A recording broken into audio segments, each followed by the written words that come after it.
A year after the divorce, Akiko's finger was on my doorbell, buzzing insistently into the dead of night.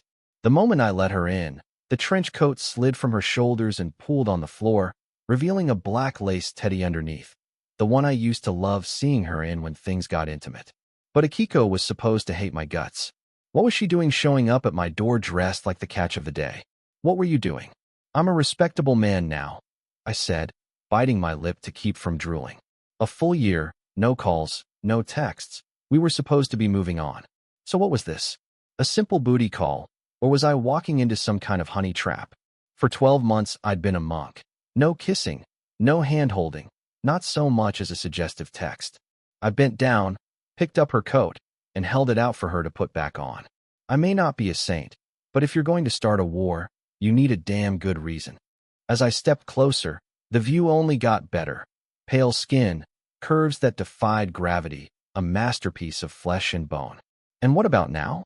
Still a respectable man? She purred, turning her back to me and bending over just so. Damn it. She still remembered my playbook.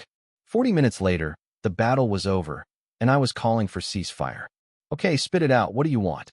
I leaned back against the headboard, my arms still around the woman who was now curled up against me like a kitten. We were adults. A sacrifice this big had to come with an ulterior motive.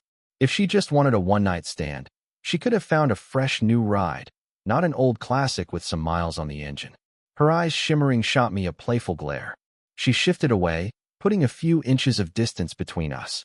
It had that distinct, thank for the ride, now get out vibe. Is that really all you think of me? Akiko pouted, a hint of genuine annoyance in her voice. Well, either that or you've been field testing a few other guys and decided my performance was still the gold standard. Her brow furrowed.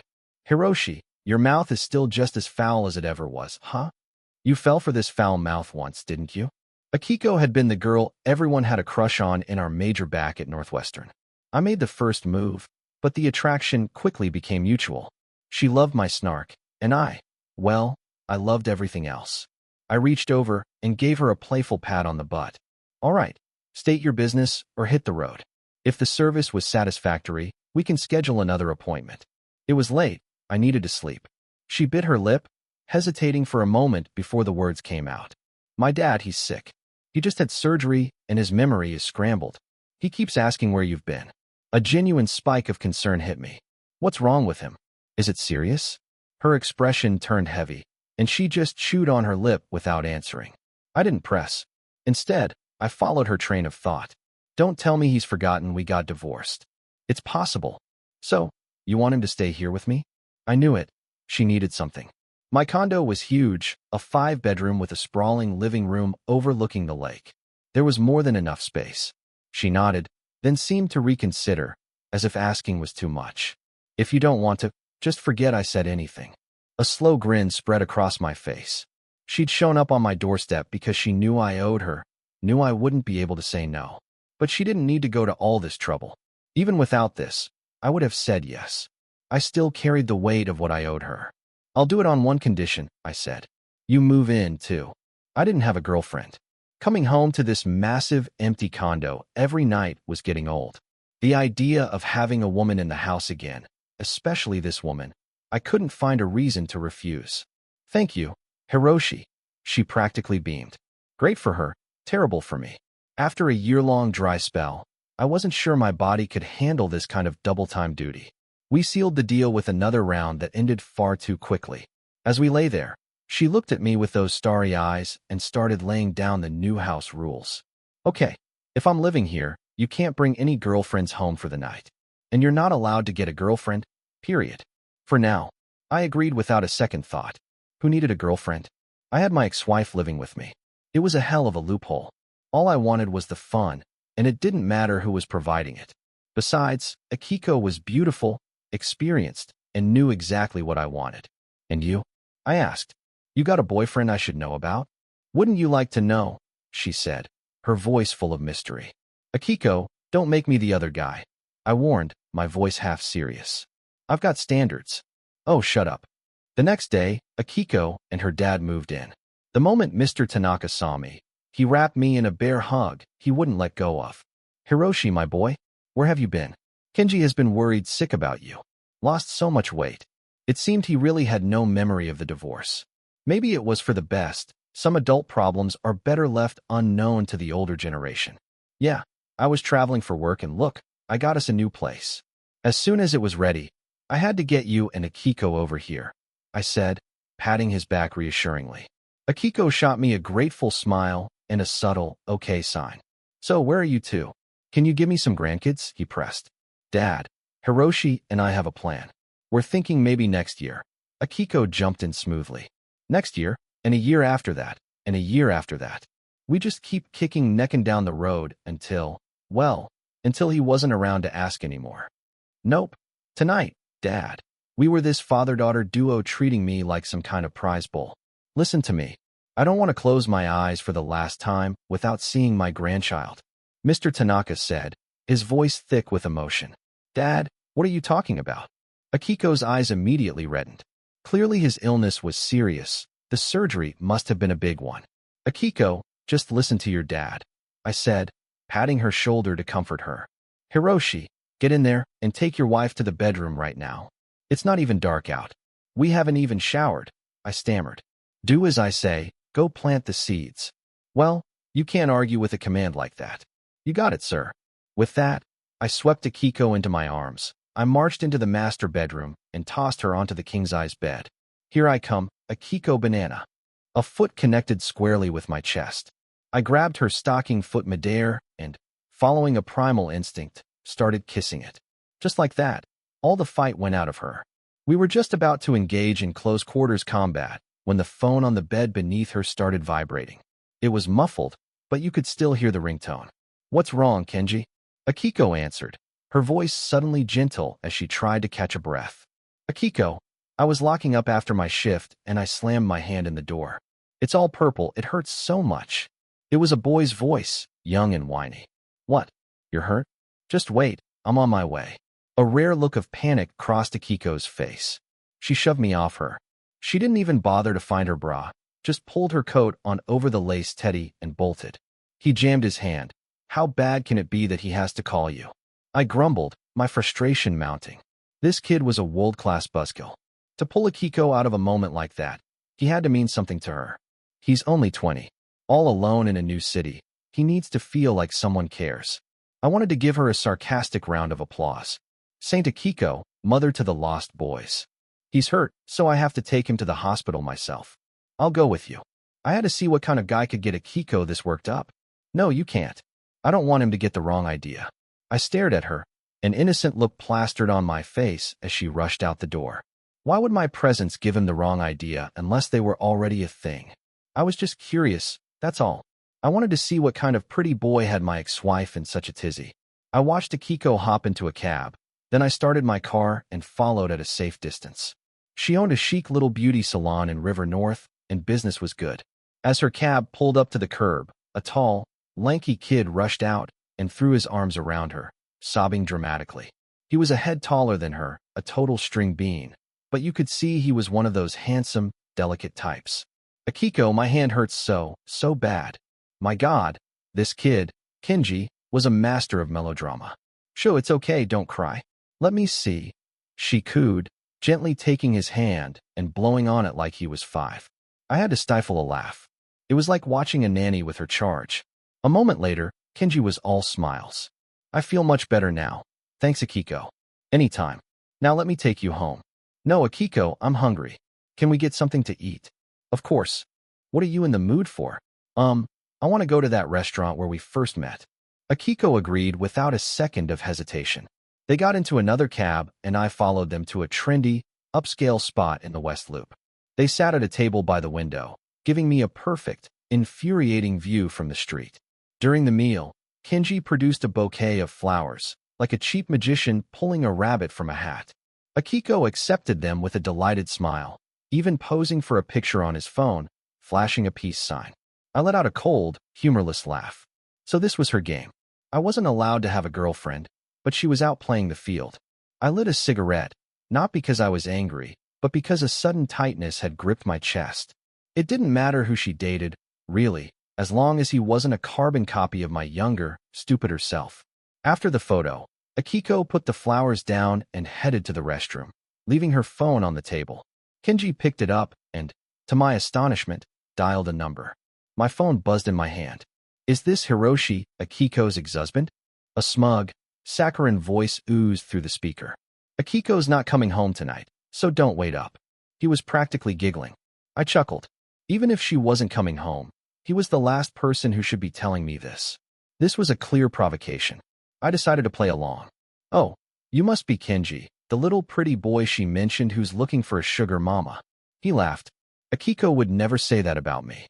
You must be jealous. Jealous of what? Hey, we should get a drink sometime.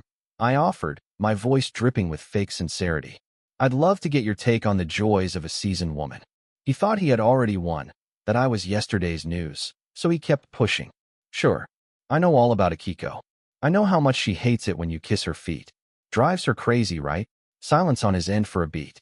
He was trying to get under my skin by claiming my territory. So is her dad settling in okay at your place? He asked. My brow furrowed. She told him about that, too? Yeah, that was my idea, he bragged. If her dad's with you, she has more time to spend with me. My eyelids shot open. I clenched my jaw. Well, thanks for that. You're a real pal. No problem, man. Experienced women are so fun and so gullible. Thanks for training her for me, bro. Up until that moment, I genuinely hadn't cared what their relationship was. But now, this little prick was intentionally stomping all over my pride. He'd successfully pissed me off. A cold, vicious smile crept onto my face. In all those trashy web novels, doesn't the scumbag rival always post pictures with the hero's girl on social media to drive him crazy and win? Fine, who can play at that game? Hey, why don't you add me on Instagram? We can chat more, I suggested, going on the offensive. I created a burner account on the spot. He, convinced of his inevitable victory, accepted immediately. Who are you talking to, Kenji? Akiko was back at the table. He hadn't even hung up. He wanted me to hear this. Oh, just your ex. He called to ask when you were coming home. Sorry, sis. I told him you weren't. To my surprise, Akiko didn't get mad. She just smiled. That's fine. If I'm not going back, I could spend more time with you. You're the best, Akiko. I opened Kenji's Instagram profile. The whole damn feed was a shrine to their love story. The day I met her, we had dinner. The second day, we saw a rom-com. Every single picture featured my ex-wife. And just 3 minutes ago, he posted a new one. It was the picture he'd just taken. Akiko, face flushed, eyes hazy, biting her lip. I knew that look. It was her tell when she'd been drinking. The caption was the final nail in the coffin. Tonight, a perfect dinner, a little wine to set the mood, and she just agreed to get a hotel with me. Winking face, my face was a stone mask. I squeezed my fist so tight my nails dug into my palm. Kenji, you little punk, you just wait. I drove home and shook Mr. Tanaka awake. I told him how late it was and that Akiko still wasn't back. I'll call her, he declared, grabbing his phone. Hello, Akiko. Why aren't you asleep yet? From the sound of her voice, muffled and low, she was probably in a room somewhere. Where are you? Get home this instant. Mr. Tanaka ordered. While they were talking, I scrolled through the kids' Instagram again. 2 minutes ago, another post. Akiko and I are at the hotel, got one room. I offered to sleep on the floor, but she said no. And he had the audacity to post a picture of Akiko from behind, my favorite view. Damn it. Kenji, a man has his limits. I'm at a friend's place. Hey, don't take that off. What? Take what off? Mr. Tanaka asked, confused. I bit my lip. Her clothes, obviously, her lingerie. I suddenly remembered she'd left my place without even wearing a bra. Nothing, she said quickly. Give me half an hour, I'll be home. Half an hour? A lot can happen in half an hour. I scribbled a few words on a piece of paper and showed it to her dad. Get home right now, or we're cutting you off. Mr. Tanaka nodded at me with a look of profound satisfaction and repeated my words verbatim into the phone. Akiko always listened to her father. Except this time, it seems she wouldn't. I really can't leave now. Just give me half an hour. Mr. Tanaka suddenly broke into a fit of violent coughing. Oh God, I don't feel so good. My head is spinning. Dad, what's wrong? I had to give him credit. The man was a born actor. Dad, I'm on my way. I'll be right there. You're really leaving, Akiko? That was Kenji's voice in the background. I have to, she said, and the line went dead. Mr. Tanaka let out a triumphant laugh and held up his hand for a high five. As our palms slapped together, I looked at him more closely. He didn't look like a man who just had major surgery or was suffering from memory loss. He looked like a sharp, energetic old man who was completely in his right mind. 20 minutes later, Akiko burst through the door and found us both waiting for her in the living room. "Dad, are you okay?" she asked, rushing to his side. "I'm fine now. Hiroshi gave me some medicine. Feeling much better. Thank you," she said, looking up at me with gratitude. "Don't just thank me with words," I smirked. She shot me a glare. "What do you want then?" "We're hungry. Make us some pasta." "Right, Dad?" I asked, turning to my co-conspirator. Yes, I'm starving." "Fine," she huffed, stomping reluctantly into the kitchen to boil water and find the spaghetti. Watching her from behind, a perfect view under the kitchen lights, I grinned. From this moment on, the counterattack had officially begun. I slipped quietly into the kitchen and wrapped my arms around her from behind. Her body fit against mine like a key in a lock. "What are you doing? Don't move. Dad's watching from the living room," I whispered in her ear. "You don't want him to find out we're faking it, do you?" All the fight instantly drained out of her. "Bend over just a little. That's it. Where you're getting a spanking," I murmured. "Yeah, just like that. Much more comfortable for me." The water was boiling over on the stove, but Akiko was in no condition to deal with it. Her whole body was trembling. I loved this. It was thrilling, holding another man's girl. I tilted my head up slightly and flashed a peace sign at the tiny new security camera I'd installed in the corner of the kitchen. Just as I felt her reaching a breaking point, I let her go. She swayed, nearly falling, and had to brace herself against the counter. She turned and shot me a look of pure venom. I slipped back into my bedroom and pulled up the video feed. I took a screenshot of the perfect moment, a clear shot of Akiko's profile, and an even clearer one of my beaming, triumphant face.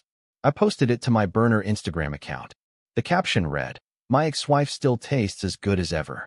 So beautiful. Some things a kid will never understand, like the feeling of holding her from behind while she makes you a late-night snack because she's worried you're hungry. So much better than some cheap takeout." I posted it, but it still didn't feel like enough. I added a comment, and after we eat, she promised we'd get in a little exercise. Life is good. My burner account was set, so only Kinji could see the posts. Checkmate, you little punk. Mr. Tanaka didn't touch his food. I devoured both massive bowls of pasta. He was probably worried I needed to conserve my energy for later. This guy, this father-in-law, was a keeper. "All right, I'm finished. You kids go get some rest. Young people need their sleep. An old man like me, I don't need much anymore. Good night, Dad." "Good night." As he turned to leave, I could have sworn I saw him flash a sneaky little smile. "Hiroshi, you can't sleep in the same bed with me anymore." Akiko tried to push me away. "Why not? It's my house. I'll sleep wherever I damn well please." "Fine, you take the bed. I'll sleep on the floor," she declared, getting up to pull a blanket from the bottom of the closet. "Will you keep it down?" "Dad's definitely listening outside the door," I hissed, pointing toward the hallway.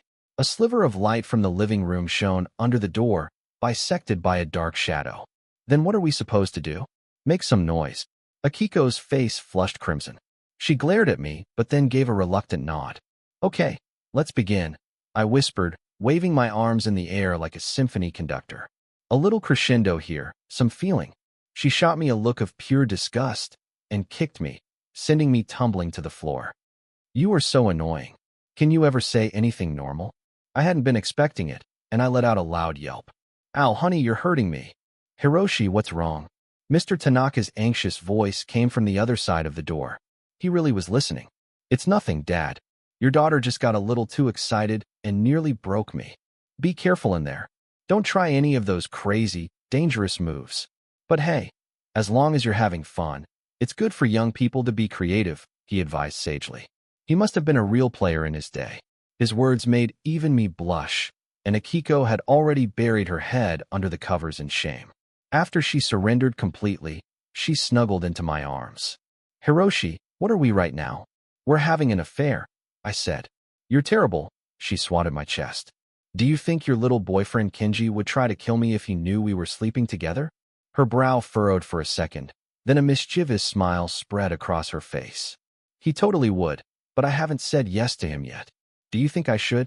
"You're asking me?" Just say yes to him, I said, my voice heavy with fake melancholy. That way I can officially say my ex-wife cheated on me. Hiroshi, you're an asshole. I'm not talking to you anymore. I'm just kidding. If he's good to you, then you should go for it. I was lying through my teeth. She could be with anyone, just not that little punk. I just hope this isn't our last night together here. Let's take a picture, a little memento, so you don't forget me when you're famous. I held up my phone and aimed it at us. What are you doing? Don't get my face. What are you afraid of? Click. Even though she covered her face with her hands, I knew Kenji would recognize her instantly. I posted it to my private story. Just finished round 1 with the ex, feeling refreshed and full of energy. Time for a short break before we go again. Kenji, you want to compete with me? Don't you know the saying about proximity and opportunity? A 1-2 punch of Instagram posts should be enough to knock him out. I checked the time. 11 p.m. Worried he might already be asleep, I sent him a direct message. Just updated my story. 2 minutes later, I unsent it. Then I sent another message. Sorry, wrong person. Go back to sleep. I had to make sure that even if he was asleep, my message would wake him up, force him to check his phone, and spend the rest of the night staring at the ceiling, stewing in his own misery. Akiko went to the bathroom to shower. I got out of bed and switched on a new signal jammer I bought. Now, even if that kid tried to call her in the middle of the night, the call wouldn't go through. He'd be stuck watching my stories and cursing my name. Exhaustion leads to deep sleep. I woke up to sunlight streaming through the window. Akiko was already up. She was in the kitchen, playing the part of the dutiful wife, making breakfast, though a blind man could see she'd just bought it from the bakery downstairs and was reheating it.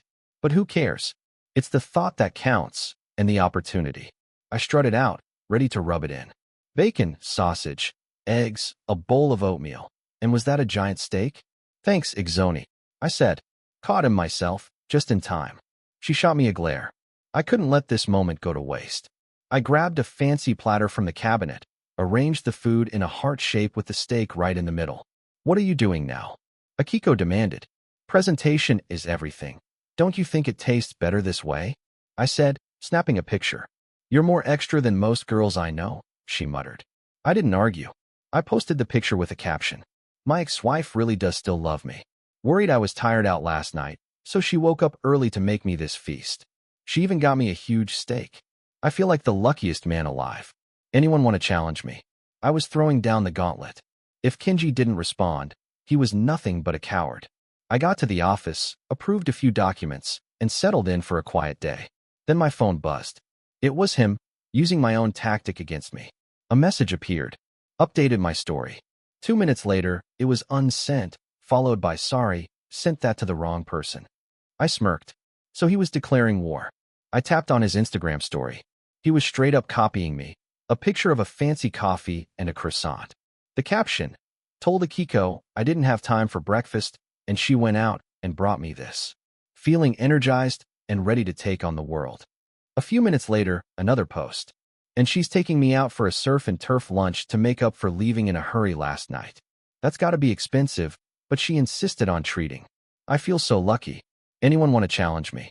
The kid was using my exact words, a blatant provocation. He had to be answered decisively. I sat at my desk, tapping my fingers on the polished wood. A slow, wicked grin spread across my face. I called my assistant in. Listen, if something happens to me in a few minutes, I need you to call this number, I said, handing him a slip of paper with Akiko's name on it. Don't say anything else, just call. I also sent him downstairs to buy me a bottle of tart cherry juice. I opened the bottle and poured half of it down the toilet. A few minutes later, I started convulsing, clutching my stomach and collapsing onto the floor in a theatrical display of agony. Help, somebody help me. I gasped.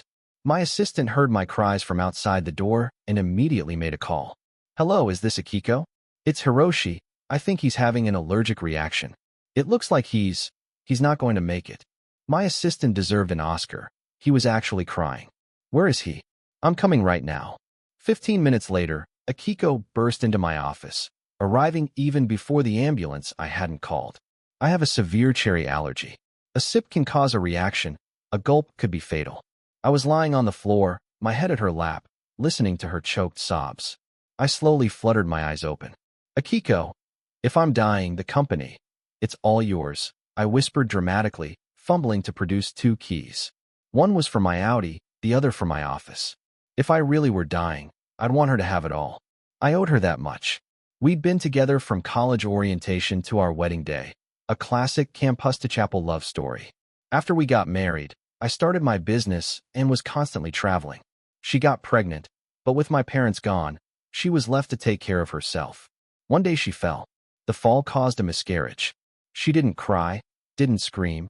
She just looked at me with empty eyes and said, "Let's get a divorce." I tried to win her back, offered her 50% of the company, but she refused everything.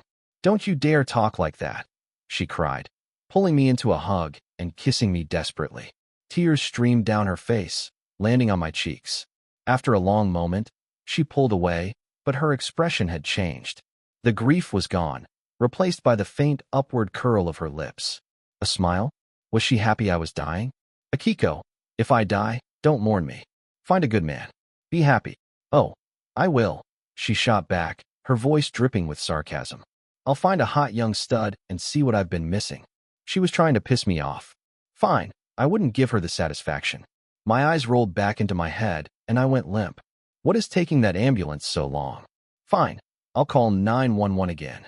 The moment I heard her say 911, my eyes snapped open. I hadn't had anyone call them in the first place. She was staring right at me. "Feeling better?" "Off my head," I mumbled, pretending not to understand. I closed my eyes again, feigning unconsciousness. Just then, her phone rang. I could hear the voice on the Akiko. "It's Kenji." He tripped and hit his head on the floor. "He's unconscious." What the hell? That little punk was using the exact same trick. This was a battle for who she cared about more, and from the look on her face, I was about to lose. Akiko gently lifted my head, about to place it on the sofa. I threw my arms around her waist, clinging to her like my life depended on it. "Akiko, are you going to leave me?" I whimpered. "I'm so scared, I don't want to die alone." She bit her lip. She clenched her fists, looking like she wanted to punch me. "Fine," she sighed. "I'll stay with you for a little while longer." She picked up her phone and dialed a number. "I'm tied up with something over here. When the paramedics get there, can you go with Kenji to the hospital?" After hanging up, she couldn't help but laugh. "You're a grown man, and you're still so childish." Kenji was probably at the hospital by now, getting a dose of reality. I sat up and stretched. Phew, close call. Good thing I only had a little bit. I live to fight another day. Thanks for saving me, ex-wife. I grinned at her. "Now that you're fine, I'm leaving," she said, knowing full well it had all been a performance. She shot me a glare. "You're going to see Kenji, aren't you?" I asked, staring her down. She gave me a suspicious look, then nodded. "I'm coming with you. And don't even try to say no." "Why would you go?" "To give you a ride, of course." "Fine." I drove her to the hospital. "Okay, you can go now." "No, I'm coming up with you. It would be rude not to check on the little guy after such a scare." I stopped at the hospital gift shop and bought a fruit basket. I was tempted to buy a funeral wreath too. To Kenji, "Get well soon, or don't." When we got to his room, the moment Kenji saw Akiko, he shot up in bed, looking perfectly fine, but when his eyes landed on me standing behind her, his face fell. On the way over, your girl, Akiko, and I were debating whether a bump on the head could actually kill a person, I said cheerfully, taking a seat by his bed. "Before we came up, we were even wondering where you could buy a decent wreath around here. Those things are surprisingly hard to find." "Akiko, why is he so vicious? What did I ever do to him?" Kenji whined, looking like he was about to cry. "Hiroshi, apologize," Akiko ordered, glaring at me. My comment had definitely crossed a line. I just shrugged. "No thanks. I'll go get you some water." I grabbed his cup and went to the water cooler. I filled it to the brim with boiling hot water. "Here you go," I said, my tone now contrite. "The doctor said you should drink plenty of hot water. It's good for you." Seeing my apparent change of heart, he smirked with a look of smug victory. He took the cup, raised it to his lips, and took a huge gulp. OH! His lips trembled as he leaped out of bed, a primal scream tearing from his throat. The hot water from the cup sloshed out, scalding his crotch. Ah! A chain reaction of pain. He was howling, hopping from one foot to the other. "See, you should have let me finish," I said calmly. "I was going to say, drink plenty of hot water, but be careful, it's hot." "Hiroshi, have you had enough?" Akiko snarled. her voice dangerously low. I've had enough, I said with a grin. I'll pay for the medical bills. How about that? I just wanted to see how he was doing, and based on that little dance, I'd say he's going to be just fine. We can go home with a clear conscience. Dad's waiting for us, you know. I slung my arm around Akiko's shoulder, dropping the dad bomb. With my trump card, she had to come with me. Akiko, you're just going to abandon me? Kenji cried, his face a mask of sorrow. Of course not, Kenji. But I have to get home. Call me if you need anything. What she needed to get home to was her father, who on my instructions had told her they both needed to be home early from work to spend time with him. On the way back, Akiko was still fuming. What you did today was completely out of line. Was it? I asked innocently. With a punk like him, sometimes you have to go out of line to teach him a lesson. 2 days later, on the weekend, Kenji was discharged from the hospital. Akiko picked him up during her workday. The little punk couldn't resist posting about it on Instagram. I left a simple comment under his post. So, did the skin peel off down there? A few minutes later, the post was deleted. After work, Akiko called and told me to go home first and start dinner. I didn't have anything else to do, so I went home and whipped up a feast, most of which consisted of $0 delivery deals from my various food apps. Why pay when you can get it for free? An hour later, Akiko came home, and she wasn't alone. She brought the little punk with her. She was planning on letting him freeload off my dinner. A hot flash of anger surged through me. Akiko, what the hell is this? I demanded. You don't think you should have given me a heads up before bringing a stranger into my home? Any other stranger maybe, but him? Absolutely not. Hiroshi, don't be so stingy. Kenji just got out of the hospital. He doesn't have anyone to look after him. I was worried he'd be lonely, so I brought him over for one meal. It's not a big deal, is it? Was she a saint, or was she just clueless? I forced a smile, my teeth clenched. Hiroshi, are you really upset? Kenji asked, his face a perfect mask of innocence. I'm sorry if it's a problem. I can just go. I don't want to cause any trouble. He stood there, not moving a muscle. Without a word, I walked to the front door, opened it, and gestured for him to leave. Akiko's face flushed with embarrassment. Hiroshi, I already brought him here. You can't do this. If he leaves, I'm leaving with him. She was really digging her heels in for this kid. Fine. Both of you can get out, I said, the anger finally boiling over. Huh? In your dreams. I'm not going anywhere, she shot back with a cold smile, plopping herself down on the sofa. She then turned to Kenji. Make yourself at home. Whatever you want to eat or drink, just help yourself. Don't be shy. She smiled sweetly at Kenji, then turned to me with a scowl. Well, aren't you going to get another set of plates and silverware? I'm starving. I pointed a trembling finger at her. The audacity. What's all the shouting about? Mr. Tanaka emerged from his room. A cold smile touched my lips. Nothing, Dad. Just one of Akiko's colleagues came over for a free meal. Since he's here, he might as well eat. We'd just be feeding the leftovers to the dog anyway. My mind was already racing. If I couldn't kick him out, I'd switch tactics. Oh, Mr. Tanaka said, glancing at Kenji. Kenji stood up respectfully. Hello, sir. Mr. Tanaka gave him a curt, dismissive nod. I'll go get another place setting, I said, heading for the kitchen. I'll help, Dad said, following me. Once we were out of earshot, he leaned in. Hiroshi, I don't like the looks of that kid. I chuckled. The old man had sharp instincts. He's the one Akiko spent the night with. That's him. His eyes widened. Then we have to destroy him. I was a little stunned to hear that come out of his mouth. Absolutely. Great minds think alike. He slapped me on the back. Just follow my lead, Hiroshi. You got it. A sly grin spread across my face.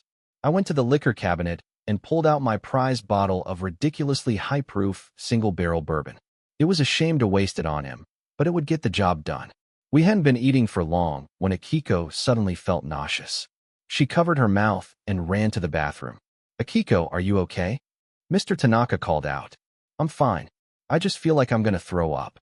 My eyebrows shot up. Throwing up? You don't think you're pregnant? No way.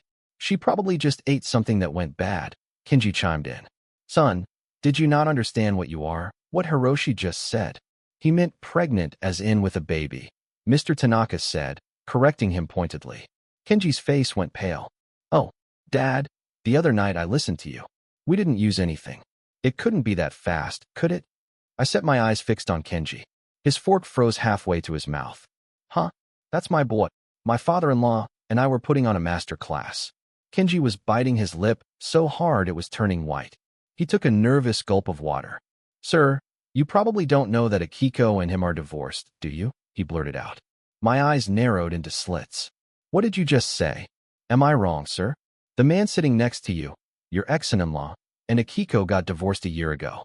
They're putting on a show for you. They're pretending to be a couple now that the cat was out of the bag. I wasn't worried. I just watched Mr. Tanaka's face, waiting for his reaction. I was sure Akiko had warned the kid not to say anything, but he'd taken a risk. Mr. Tanaka's expression showed only the slightest flicker of surprise. You two are divorced, Hiroshi? He asked, turning to me. I paused for a moment, then nodded. Kenji, unable to contain himself, whipped out his phone and pulled up a picture. It's true, sir. I took a picture of Akiko's divorce certificate. They are 100% divorced. Oh, they are? Well then, that's good. That's very good, Mr. Tanaka said, his tone surprisingly cheerful. He didn't even glance at me again. Thank you for telling me, son. Let's have a drink. Yes, sir. I'll drink the whole glass. You just have a sip. Kenji was beaming, victory radiating from him. He tilted his head back and downed the entire glass of bourbon. The high-proof liquor made his face contort for a second, but you could tell he was loving it. He even found a second to post to his Instagram story. I've earned Akiko's dad's approval, and I found out they're divorced, LOL. He's finished. I wonder if he'll cry when I invite him to the wedding. I refreshed my feed and left a comment. Dude, you been drinking the cheap stuff, huh? He just smiled at me from across the table and replied to my comment. We'll see about that, ex-in-law. Hurry up and give Kenji a refill, Mr. Tanaka commanded.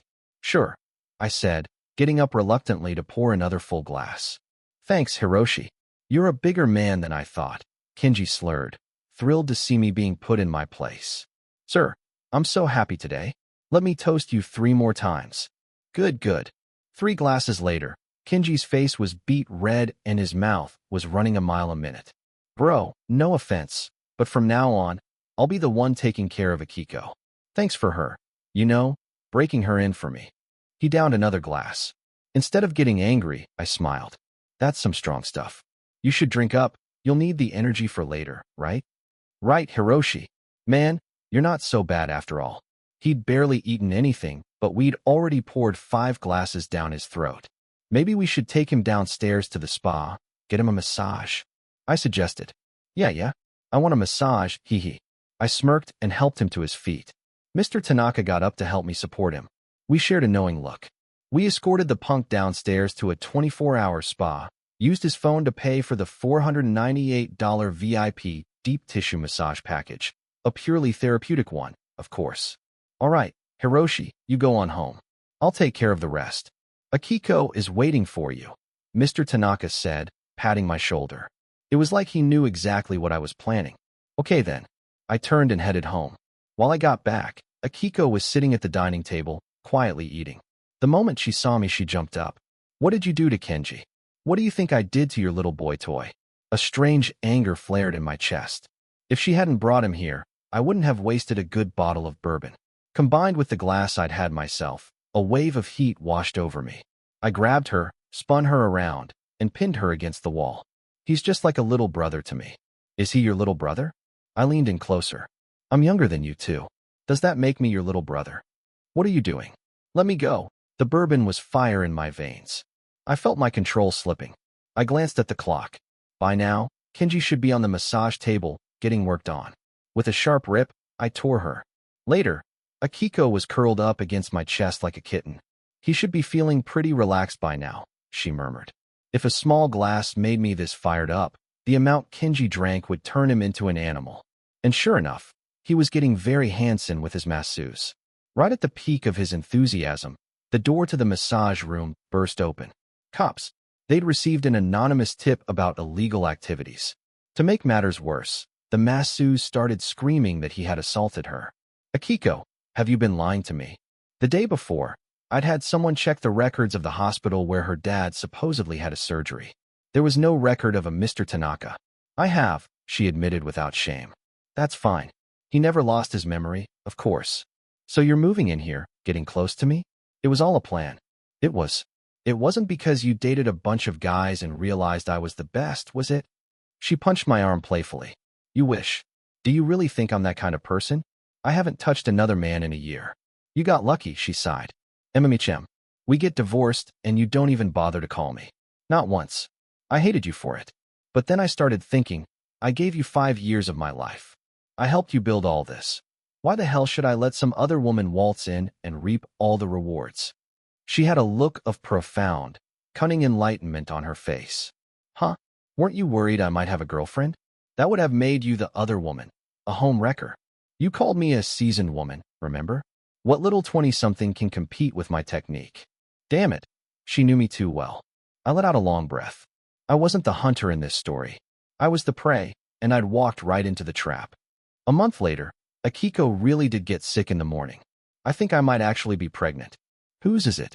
The dog's. You idiot. It's Kenji's, isn't it? I smirked. Don't even mention his name. He was just a pawn to make you jealous. So even if my dad and I hadn't called that night, you would have come home anyway? Of course, I was testing you, you fool. I wanted to see if you'd get jealous. But I heard you. You told him not to take something off. I was talking about his shirt, you moron. He spilled ketchup on it, and I was going to wash it for him. I said it that way so you'd get the wrong idea, she confessed. And another thing, you think I didn't know you were barking like a little puppy on your burner account? Haha, Hiroshi, you're actually kind of adorable, she grinned. But I have to admit, I like it when you get jealous. Damn it, that father-daughter duo. They were devious. They constructed this entire elaborate scheme just to make me walk right back into their lives. I swatted her playfully on the backside. Bring it on, she challenged. Who's afraid of who? In a master bedroom, Mr. Tanaka, who was supposedly fast asleep, slowly opened his eyes in the dark. A slow, satisfied smile spread across his face.